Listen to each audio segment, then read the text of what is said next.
Hey everyone, welcome back to PowerPro Academy. In today's video, we are diving into a super important concept in Python, which is OOPS. The full form is Object Oriented Programming. So what exactly is Object Oriented Programming? OOP is a way of writing code that models real world things like cars, people, or even a bank account as objects in code. It helps you organize your code in a cleaner, reusable, and more logical way. So let's understand OOP with a real world example. Think of a car showroom. All cars share similar characteristics like brand, color, and engine, but each car is a separate entity. That's exactly what OOP is. The blueprint to make car is called a class, and each actual car is called an object. So in Python, we define a class using class keyword. Let's say we want to create a class for a car. So let's jump into our VS Code and create a new class called car. So here I'm writing the class keyword and the class name, which is car. Now I am putting the colon and we jump into the block of class. Now we are defining here a constructor.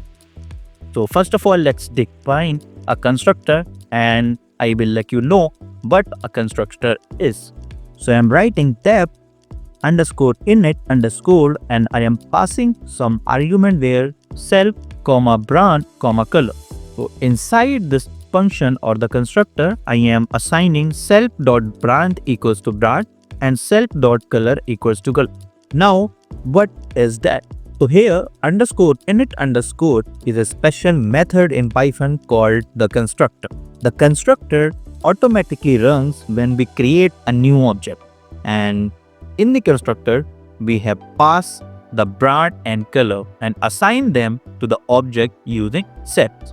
So whenever we create an object of the class car, this constructor automatically runs and it gives us the brand and the color of that particular object. Now let's create two car object for this class. So the first one, I am writing car1 equals to, I am calling the class which is car and assigning the parameter which is brand and color.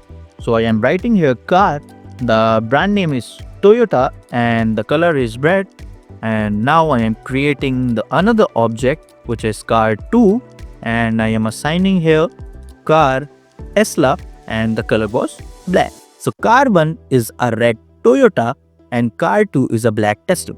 They both come from the same class but have different value. That's what constructor does. Now let's add a method to the class that makes the car drive. So I'm writing a method or a function here. So def, the function or the method name is drive and I am putting the self. Now in the block, I am writing print a string the self.color and the self.brand is drive. Now we can call this method for each objects like this. So we have created two objects, car1 and car2. Now let's see what they will give. So car1.drive and car2.drive. Now when we run it, it gives us the red Toyota is driving, the black Tesla is bright. So this is how we can create a class and objects and also give them actions. So this is how OOPS works. Why we use object-oriented programming at all? Because it helps break your code into smaller manageable chunks. It's great for larger projects and it's the foundation of modern software, from games to app to entire systems. So that's all for this video. Let's recap quickly here. So a class is a blueprint. An object is an instance of that class. The init initialize the object and the methods are function defined inside the class.